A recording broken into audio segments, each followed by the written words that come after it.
கல்லுக்குள் இருக்கும் தேனை முதல் ஆமா கருப்பைகளுக்கு இருக்கும் சிசுகளுக்கு எல்லாம் பகவான் மடியளக்கிறார். மடியளந்தார் எல்லா உயிர்களுக்கும் மடியளந்தோ ஆகோ ஆண்டவராக வணங்கி வருமா. ஆமா ஐயா 14 லோகத்துக்கு மடியளந்த சிவபெருமான் எல்லா உலகத்துக்கும் மடியளந்த மட்டும் போதுமா?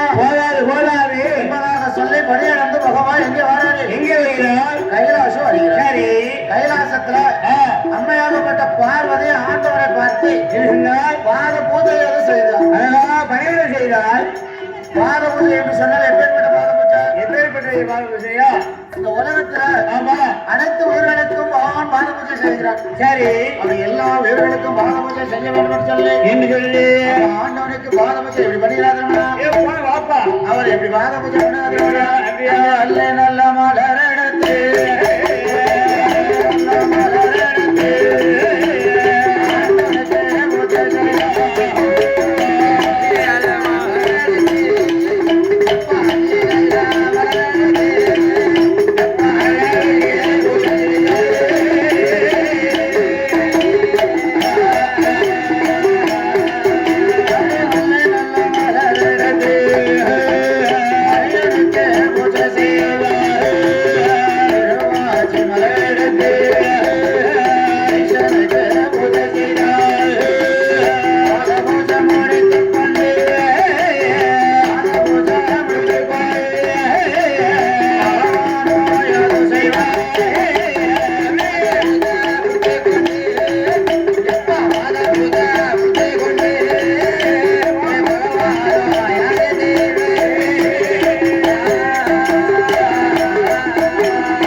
எல்லாம் முடித்து கொண்டு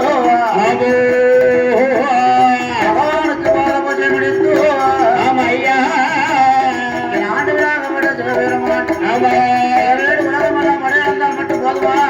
போதாது எல்லா உயிர்களுக்கும் படையளந்த ஆண்டவன் சிவபெருமான் இடத்திலே ஆண்டு வராசக்தி ஆமா ஆண்டவன் இடத்துல ஒரு கேள்வி கேட்கிறேன். எப்படியா? அந்த கேள்வி நடத்துறோம்மா ஐயா சுவாமி இந்த உலகத்துல சரி இதுவரைக்கும் எல்லா உயிர்களுக்கும் படையளந்தாச்சா? எல்லா ஊருக்கும் மரியாதை அப்படியா? ஆமா அதனால படையளந்த உங்களிடத்துல இந்த பகவான் ஒரு கேள்வி கேட்கிறேன். என்ன கேள்வி கேட்க போறிய? பார்வதியில எல்லா உயிர்களுக்கும் பகவான் படையளந்தாச்சு. ஆமா அது உனக்கு என்னமா சந்தேகம்? சொல்லி என்ன சந்தேகம் வரலாமா என்பதாக சொல்லி ஆமையா அந்த ஆண்டவனா